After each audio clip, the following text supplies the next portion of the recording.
Hello welcome to the I second में। आज है तारीख 17 नवंबर और शुरू करते हैं फिल्म स्पेसिफिक करंट अफेयर का न्यूज डिस्कशन। हमारे पहली न्यूज वर्ल्ड बैंक रिपोर्ट को लेकर है। इस रिपोर्ट का नाम है फाइनेंसिंग इंडिया इंफ्रास्ट्रक्चर नीड। ये रिपोर्ट क्या फोकस करता है?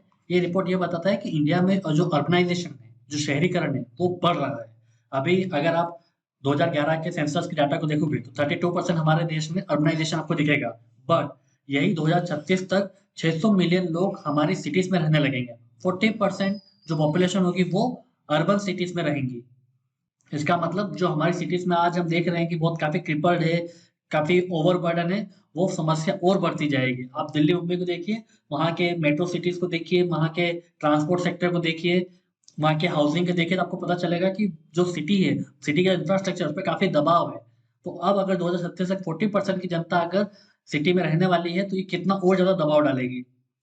इसी गैप को कम करने के लिए कि भाई अभी जो हमारी रिक्वायरमेंट है 40% जो हमारी जनता की रिक्वायरमेंट है सिटी से, तो सिटी उस गैप को अगर फुलफिल करना है तो इंडिया को लगभग $840 बिलियन खर्च करने होंगे अगले 15 सालों में हमारे अर्बन इंफ्रास्ट्रक्चर में।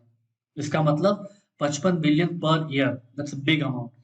जनरली अगर आप वेस्टर्न सोसाइटी में देखोगे, वेस्टर्न कंट्रीज में देखोगे, तो वहाँ जो अर्बनाइजेशन होता है, जो अर्बन इंफ्रास्ट्रक्चर में इन्वेस्टमेंट होता है, तो उसमें प्राइवेट सेक्टर काफी इंपॉर्टेंट होता है, वो ज्यादा इन्वेस्ट करता है। पर हमारे देश में प्राइवेट सेक्टर अर्बन इंफ्रास्ट्रक्चर में इतना इन्वेस्ट नहीं कर रहा है। हमारे देश में अधिकतर जो इन्वेस्टमेंट आ रही है अर्बन इंफ्रास्ट्रक्चर में, वो गवर्नमेंट से ही आ रही है। तो ये रिपोर्ट यही बताता है कि हमें प्राइवेट इन्वेस्टमेंट को और ज्यादा बढ़ाना होगा अगर हम इस गैप को दूर करना चाहते हैं। पर प्राइवेट फाइनेंसिंग में दिक्कत क्या आ रही है? एक तो लो फंडिंग बेस है। ऑलरेडी इतने प्राइवेट सेक्टर है नहीं डेवलप कि वो इतने बड़े लेवल पे इंफ्रास्ट्रक्चर को इन्वेस्ट दे सकें। दूसरा है weak governance in urban local bodies. जो हमारी नगर पालिका, जो हमारी नगर निगम है, वो इतनी सक्षम ही नहीं है। आप अगर वेस्टर्न कंट्रीज के म्यूनिसिपालिटीज को देखोगे तो उनका 50% से ज्यादा रेवेन्यू आता है बॉन्ड से, क्योंकि वो लोग सक्षम है उसको रिटर्न कर पाने में। हमारी नगर पालिका, हमारी नगर निगम अभी भी ग्रांट पर निर्भर करती है कि जब केंद्र देगी और राज्य सरकार देगी तो ही हम आगे कुछ करेंगे, क्योंकि उनका खुद का रेवेन्यू का कोई सोर्स है नहीं, क्योंकि गवर्नेंस ही नहीं है उनके पास में। वो लोगों का ट्रस्ट ही नहीं है कि वो कुछ यूजर चार्जेस लगाए और पब्लिक उनको देगी। अगला factor low financial capacity, poor quality of data, कितने यूजर हैं, क्या रिक्वायरमेंट है, तो इन सब चीजों की जो डाटा की बहुत कमी है हमारी म्यूनिसिपैलिटीज में। तो क्या रिकमेंड किया गया है? एक तो आप अनकंडीशनल फंडिंग दो, क्योंकि हमारी जो राज्य सरकार होती है, केंद्र सरकार होती है, वो कुछ ना कुछ कंडीशन जोड़ के देती है कि आप इसमें इतना खर्च करोगे, उसमें उतना खर्च करोगे, तो वो ठीक से कुछ कर ही नहीं पाते हैं। तो एक तो आप अनकंडीशनल उनको फंड दिया कर रहे हैं। दूसरा, प्रॉपर्टी टैक्स बढ़ाओ। आप प्रॉपर्टी टैक्स ऑलरेडी कलेक्ट कर रहे हो, बट उसको और इफिशिएंटली और इफेक्टिवली बढ़ाओ ताकि वो जो उनका रेवेन्यू है अर्बन लोकल बॉडी का, वो इंप्रूव हो सके। यूजर फीस बढ़ाइए, सिटी इन्वेस्टमेंट सपोर्ट यूनिट बनाइए, कैपेसिटी बढ़ाइए यूएनबी की। तो ये जो मेन आप रिकमेंडेशन है वो दे सकते हो। तो ये जो रिपोर्ट है, इस रिपोर्ट में जो आप कमियां आइडेंटिफाई की गई हैं, जो रिकमेंडेशन दिए गए, सीधे आप अपने एग्जाम में पॉइंट आउट कर सकते हैं। और अर्बनाइजेशन GS1 में भी इंपॉर्टेंट है, GS3 में भी इंपॉर्टेंट है, और GS2 पॉलिसी लेवल पे भी आप बहुत कुछ बता सकते हो। अब चलते आगे। अगली न्यूज ग्राम न्यायालय को लेकर है। सुप्रीम कोर्ट ने फिर से डायरेक्ट किया है सेंटर को और स्टेट गवर्नमेंट को कि आप ग्राम न्यायालय बनवाइए, क्योंकि ऑलरेडी जुडिशरी पे काफी सारा दबाव है। अगर आप ग्राम न्यायालय बनाएंगे तो जो पीटी केसेस हैं, जो विलेज लेवल पे है, तो उनको जस्टिस ज्यादा अच्छे से मिल सकता है। तो जब सुप्रीम कोर्ट ने 2020 में ये बताया था, तब भी दिसंबर 2021 तक मात्र 476 ग्राम न्यायालय बने हैं। सिर्फ 15 राज्यों ने बनाए। उसमें से भी 256 ही फंक्शनल है, बाकी सिर्फ पेपर पे बने हैं। अभी तक कोई फिजिकल उनके लिए कोर्ट नहीं बनवाई गई है, और ना ही वहां पे किसी प्रकार के जजेस की, जुडिशियल ऑफिसर की कोई व्यवस्था की गई है।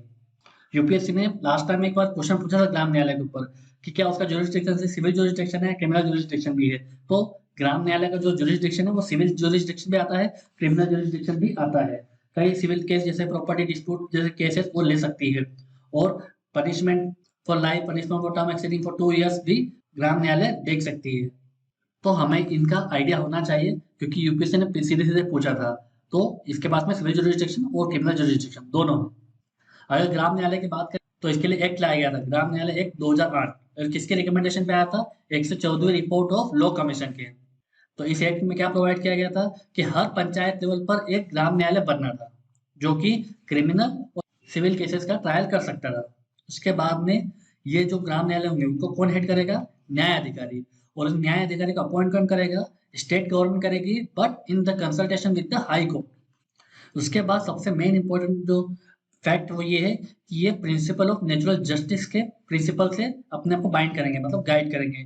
जरूरी नहीं कि आपको एविडेंस, इंडियन एविडेंस एक्ट 1872 को पूरी तरीके से पालन करना होगा, क्योंकि अधिकतर केसेस यहाँ पे लेक होना शुरू हो जाते हैं, ट्रायल पे ट्रायल होते हैं, तारीख पे तारीख लगती है, but principle of natural justice आप फॉलो कीजिए, इंडियन एविडेंस एक्ट को आप इतना मत फॉलो कीजिए। तो यहाँ पे अगर यूपीएससी फैक्ट पूछते तो हमें पता होना चाहिए। अब चलते हैं आगे। हमारी अगली news United nation general assembly के रिजोल्यूशन को लेकर है। तो ये रिजोल्यूशन आया, दरअसल अमेरिका और यूरोप के कुछ सदस्यों ने एक रिजोल्यूशन लेके आए थे, जिसमें ये बताया गया था कि जो रशिया यूक्रेन वॉर हो रहा है उसमें जो यूक्रेन है उसको बहुत ज्यादा हानि हुई है। उसमें आपने देखा होगा कि कुछ बिल्डिंग्स खत्म हो गई हैं, लोगों की जान चली गई है, उसका इंफ्रास्ट्रक्चर वो खराब हुआ है, पावर इंफ्रास्ट्रक्चर ट्रिपल्ड हुआ है, तो उसको बहुत नुकसान हुआ है। तो इस नुकसान की भरपाई किससे करना चाहिए? रशिया को करना चाहिए, क्योंकि किसने वॉर किया? रशिया ने वॉर किया था। तो ये ऐसा resolution United nation general assembly में लाया गया था। तो ये जो रिजोल्यूशन था वो रिपेरेशन की मांग कर रहा था। रिपेरेशन क्या होता है? Process of making amends for a wrong through compensatory funding और अदर मीन्स। तो जो आपने गलत किया उसकी भरपाई आपको करनी होगी।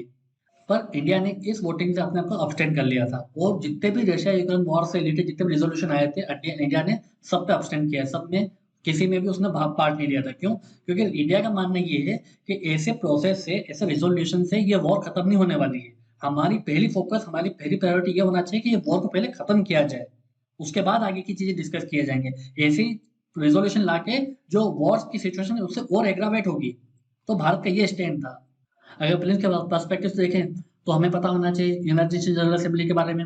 193 मेंबर है। इसके अलावा यूनाइटेड सिक्योरिटी काउंसिल होती है, 5 परमानेंट मेंबर होते हैं जिनका वीटो का पावर होता है, 10 नॉन परमानेंट मेंबर होते हैं जिसमें इंडिया में भी एक है, और ये 2 साल के लिए इलेक्ट होते हैं। United nation general assembly 6 principal organs में से है यूएन की। हर साल सितंबर में इनकी मीटिंग होती है, और जिस प्रेसिडेंट की अध्यक्षता में मीटिंग होती है वो हर साल इलेक्ट होता है। हर कंट्री जो यूएन जनरल असेंबली का पार्ट होती है वो, उसके पास में एक वोट होता है, और जितने भी डिसीजन लिए जाते हैं यूनाइटेड नेशन जनरल असेंबली में वो सिंपल मेजोरिटी से लिए जाते हैं। पर कुछ केसेस में 2/3 मेजोरिटी भी ली जाती है। और अगर हम बात करें कि इंडिया से कोई अभी प्रेसिडेंट बना है जनरल असेंबली का, तो विजय लक्ष्मी पंडित 1953 में इंडिया की तरफ से जनरल असेंबली की प्रेसिडेंट बनी थी, पर वो सिर्फ अभी एक बार है। उसके बाद अभी तक कोई इंडिया से प्रेसिडेंट नहीं बना है। तो ये बेसिक फैक्ट हमें यूएनजीए के बारे में पता होना चाहिए। अब चलते हैं आगे। हमारे अगली news national anti profiteering authority को लेकर है, एनएपीए। कब बना था ये? 2017 में, जब इस देश में जीएसटी लाया गया था, गुड्स एंड सर्विस टैक्स। तो ये एक स्टेचुटरी बॉडी थी जिसका मेन मकसद ये था कि जीएसटी आने के बाद भी जो प्राइस, जो गुड्स और सर्विस के प्राइस में जो कमी होगी उसका फायदा कंज्यूमर को पहुंचाना है, ना कि मुनाफाखोरी बढ़े। तो ये इंश्योर करने के लिए ये बॉडी बनाई गई थी। तो अब न्यूज में इसलिए है क्योंकि ये बॉडी अब अपने कार्यकाल को खत्म कर रही है। 1 दिसंबर 2022 से ये बॉडी अब फंक्शन नहीं करेगी। अब इसके जगह जो भी एंटी प्रॉफिटियरिंग का जो भी कंप्लेंट्स होगी, मुनाफाखोरी की जो भी कंप्लेंट्स होगी, वो कौन सुनेगा? Competition commission of India, CCI. पहले क्या था कि जब ये 2017 में बॉडी आई थी एनएपीए, इसका कार्यकाल था 2019 तक, बट उसका फिर बढ़ाया गया और नवंबर 2022 तक का इसको कार्यकाल मिला था। अब 1 दिसंबर 2022 से ये बॉडी फंक्शन नहीं करेगी। इस बॉडी का मेन यही था कि जो भी जीएसटी रेट से रिडक्शन हुए हैं गुड्स पे, किसी भी मान लो वस्तु पर कोई जीएसटी की रेट कमी हुई है, तो उसकी प्राइस में जो कमी आई है, तो उस प्राइस की कमी का फायदा कंज्यूमर को मिलना चाहिए, ताकि ना कि कंपनी ज्यादा से ज्यादा प्रॉफिट होल्ड कर ले। तो इसी को बचाने के लिए, इनपुट टैक्स क्रेडिट का फायदा कंज्यूमर को पहुंचाने के लिए ये बॉडी बनाई गई थी। और ये जो एनएपीए है, ये विदाउट एनी कंप्लेंट भी सुओ मोटो एक्शन ले सकता था।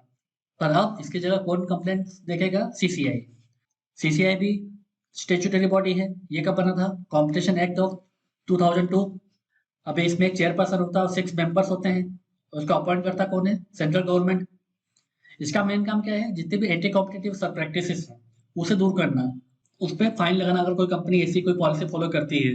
जैसे सपोज करो जियो और एयरटेल अभी बिजनेस कर रहे हैं कम्युनिकेशन नेटवर्किंग में, तो क्या होगा कि मान लो कल से ये आपस में डील कर लें कि हम एक काम करते हैं, 15 रुपए रखेंगे ना, 15 रुपए तू कम करना ना मैं करूंगा। तो वो क्या होगा? एक एंटी कॉम्पिटिटिव बिजनेस प्रैक्टिस हो जाएगी, क्योंकि इस नुकसान किसको हो रहा है? कंज्यूमर को हो रहा है। तो फ्री ट्रेड को इंश्योर करने के लिए, कंज्यूमर के इंटरेस्ट को प्रोटेक्ट करने के लिए सीसीआई इंटरवेंशन करती है। तो अब जो भी मुनाफाखोरी जो कंप्लेंट होगी वो सीसीआई देखेगी। तो ये हमें याद रखना होगा। अब चलते हैं आगे। हमारी अगली न्यूज एलएनजी को लेकर है। एलएनजी का मतलब लिक्विफाइड नेचुरल गैस। जो ये न्यूज में है, दरअसल क्या हो रहा है कि रशिया यूक्रेन का वॉर हो रहा है। तो अब चूंकि रशिया क्या है, दबाव बनाने के लिए भी रशिया यूरोप में अब एलएनजी की सप्लाई को बाधित कर रहा है या कहीं ना कहीं कंस्ट्रेंट पैदा कर रहा है। तो इससे क्या हो रहा है कि अब यूरोप को एक अल्टरनेटिव सोर्स ढूंढना पड़ रहा है एलएनजी का, क्योंकि अब क्योंकि विंटर आ रहा है, तो विंटर में आपको गैस की आवश्यकता है, तभी जाके आप अपने रूम में हीटिंग कर सकते हो। प्लेन्स में हमें एलएनजी के बारे में पता होना चाहिए। एलएनजी जो मोस्टली जो गैस होती है उसमें क्या होता है, मीथेन होता है, मीथेन मिक्स विद इथेन। तो इसमें क्या होता है, पहले जो इम्प्योरिटीज है वो निकाली जाती है और उसके बाद उसको कूल किया जाता है -160 डिग्री सेंटीग्रेड पे, ताकि इस गैस को लिक्विड बनाया जा सके। लिक्विड में क्यों कन्वर्ट किया जाता है, क्योंकि गैस जो है वो ज्यादा वॉल्यूम कवर करती है, तो जब ट्रांसपोर्ट करना होता है तो हमें कम स्पेस की आवश्यकता होती है। तो इसीलिए जब इसको लिक्विड बदला जाता है तो ये 600 टाइम्स कम स्पेस कवर करती है, तो इसे ट्रांसपोर्ट करना इजी रहता है। उसके बाद फिर से इसको गैस में कन्वर्ट करके हम इसको हीटिंग में, कुकिंग में, पावर के रूप में यूज कर सकते हैं। अगर हम एक्सपोर्टर की बात करें एलएनजी का, सबसे ज्यादा एक्सपोर्ट कौन करता है, ऑस्ट्रेलिया, उसका कतर और फिर यूएसए। इंडिया जो अपना एलएनजी मंगाता है वो सबसे ज्यादा कतर से मंगाता है। और यूरोप के लिए तो एलएनजी और ज्यादा इंपॉर्टेंट है, क्योंकि ईयू जो भी गैस यूज करता है उसमें 40% जो गैस होती है वो एलएनजी होती है। ब्रिटेन जो इंपोर्ट करता है गैस, उसमें जो 50% से ज्यादा एलएनजी होती है। और अब जैसे रशिया आनाकानी कर रहा है तो उन्हें यूएसए या किसी और पे ज्यादा डिपेंडेंट होना पड़ रहा है, क्योंकि जो यूरोप में गैस की प्राइस लगातार बढ़ती जा रही है। अब चलते हैं आगे। अगली हमारे युद्ध अभ्यास को लेकर है। ये एक मिलिट्री की ट्रेनिंग एक्सरसाइज है, दो आर्मी की एक्सरसाइज है। किस किस की, इंडिया और यूएसए की। ये हर साल होती है। इस साल ये उत्तराखंड में हो रही है, पिछले साल ये यूएसए में हुई थी। तो ये जो एक्सरसाइज है किस पे बेस्ड है, humanitarian assistance and disaster relief के ऑपरेशन के लिए ये एक्सरसाइज रखी गई थी। ये कब से स्टार्ट हुई थी, 2004 से स्टार्ट हुई थी, और ये अब तक की longest running bilateral military training है दो कंट्री के बीच में, युद्ध अभ्यास। इसके अलावा और भी एक्सरसाइज होते हैं, जैसे टाइगर ट्रायम्फ, ये आर्म फोर्स के बीच में होती है। वज्र पहाड़, ये स्पेशल फोर्सेस के बीच में होती है। कोप इंडिया, ये इंडिया और यूएसए की एयरफोर्स के बीच में होती है। और लास्ट है मालाबार, जो यूपीएससी पूछती है, मालाबार एक्सरसाइज, ये किसके नेवीज के बीच में होती है, इंडिया, यूएसए, जापान और ऑस्ट्रेलिया की नेवीज के बीच में एक्सरसाइज होती है।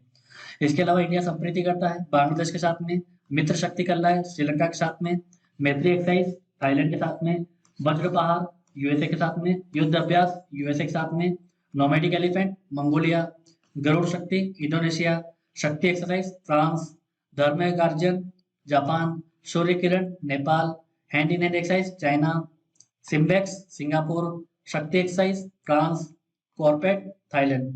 तो कभी यूपी से पूछ ले कि किस एक्सरसाइज में किस कंट्री के साथ की जाती है, तो हमें पता होना चाहिए। तो इस करंट अफेयर की वीडियो के पीडीएफ को डाउनलोड करने के लिए आप हमारे टेलीग्राम चैनल को ज्वाइन कर सकते हैं, और ऐसे करंट अफेयर की और वीडियोस के लिए आप हमारे यूट्यूब चैनल को सब्सक्राइब कर सकते हैं। आज की वीडियो सिर्फ इतना ही है। Thank you very much.